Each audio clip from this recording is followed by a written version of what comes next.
এরকম কোনো কিছু পাচ্ছি না, এরকম কোনো কিছু আমি এখনো পাইনি।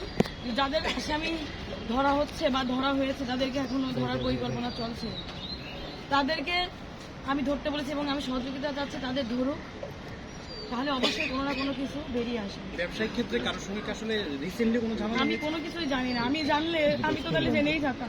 আমার বাবা, আমি কি চাইবো? আপনারা বলে, আপনার কাছে অনুরোধ, আমার বাবা আপনারা সহযোগিতা করেন, আপনারা আলোড়ন সৃষ্টি করেন। আমি মাননীয় প্রধানমন্ত্রীর মেয়ের মতন, সে আমার মায়ের মতন। আমি তার দৃষ্টি আকর্ষণ করতে চাই, সে আমাকে যথেষ্ট হেল্প করছে।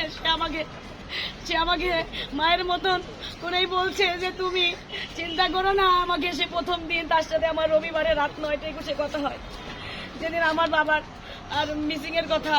রবিবারে না, আমি যেদিন দিবি আঙ্কেলের এখানে আসছি, হারুন আঙ্কেলের এখানে, সেখানে তার আগের দিন কথা হচ্ছে। প্রধানমন্ত্রীর হস্তক্ষেপ কামনা করছি, সে করছে। প্রধানমন্ত্রী আমার আশ্বস্ত করেছে, আমি ইনভেস্টিগেশন চালাচ্ছি, আমি সব রকম চেষ্টা করতেছি।